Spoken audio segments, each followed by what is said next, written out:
తిరుమల శేషాచల అడవుల్లో శ్రీ రామకృష్ణ తీర్థ ముక్కోటి వైభవంగా జరిగింది. ఏటా పుష్యమాసంలో పౌర్ణమి నాడు శ్రీ రామకృష్ణ తీర్థ ముక్కోటి నిర్వహించడం ఆనవాయితీ. శ్రీ రామకృష్ణ మహర్షి తపోబలంతో ఈ పుణ్యతీర్థాన్ని సృష్టించినట్లు పురాణాలలో తెలుస్తోంది. శ్రీవారి ఆలయం నుంచి అర్చక సిబ్బంది మంత్రోచ్చరణ చేసుకుంటూ ఊరేగింపుగా శ్రీ రామకృష్ణ తీర్థానికి చేరుకున్నారు. అక్కడ కొలువై ఉన్న శ్రీ రామచంద్రమూర్తి, శ్రీకృష్ణ భగవానుల విగ్రహాలకు పాలు, పెరుగు, చందనం, సుగంధ ద్రవ్యాలతో అభిషేకం నిర్వహించారు. ప్రత్యేక పూజలు చేసి నైవేద్యం సమర్పించారు.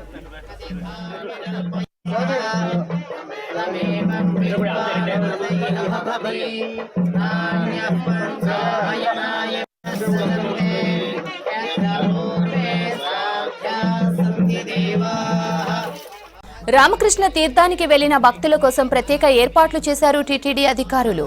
పాప వినాశనం డ్యాం దగ్గర పొంగలి, ఉప్మా, సాంబారన్నం, పెరుగన్నం, పులిహోర పొట్లాలు, తాగునీరు, మజ్జిగ ప్యాకెట్లను శ్రీవారి సేవకులు పంపిణీ చేశారు.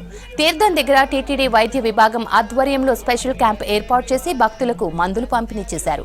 టీటీడీ ఇంజనీరింగ్, అటవీ విభాగాల ఆధ్వర్యంలో మార్గ మధ్యంలో పలుచోట్ల భక్తులకు సౌకర్యవంతంగా ఉండేలా నడక మార్గాలు ఏర్పాటు చేశారు. ఈ కార్యక్రమంలో పెద్ద సంఖ్యలో భక్తులు పాల్గొన్నారు.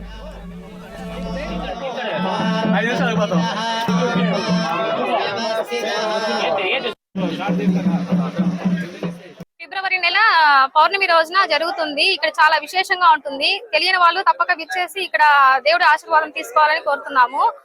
ఇక్కడ ఫెసిలిటీ కూడా చాలా బాగుంది. టీటీడీ వాళ్ళు చాలా సహకరిస్తున్నారు. ఫుడ్ ఫెసిలిటీ గానీ, వాటర్ ఫెసిలిటీ గానీ, అడుగుడగున మనకు మార్గంలో చాలా హెల్ప్ఫుల్ గా మన విజిలెన్స్ వాళ్ళు చాలా బాగా చేస్తున్నారండి. అన్నప్రసాదాలు జరుగుతున్నాయి. రామకృష్ణ తీర్థము ఇదే ఫస్ట్ టైం రావడము. ప్రతి సంవత్సరము ఫిబ్రవరిలో రామకృష్ణ తీర్థం ఉంటుంది. ఎన్నో సంవత్సరాల నుంచి రావాలనుకుంటాం, భయపడ్డాము, కానీ ఈసారి వచ్చాము. చాలా బాగుంది. అరేంజ్మెంట్స్ టీటీడీ వాళ్ళు చాలా బాగా అరేంజ్మెంట్స్ చేశారు. అందరూ వచ్చి ఈ స్నానం చేసి స్వామి వారి అనుగ్రహం పొందాలని కోరుకుంటున్నాం. ఈ అనుభూతి చాలా హ్యాపీగా ఉంది మాకు. ఆ దేవుడి దర్శనము,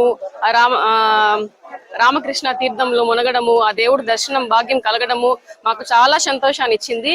అందరికీ ఈ భాగ్యం దక్కాలని కోరుకుంటున్నాను.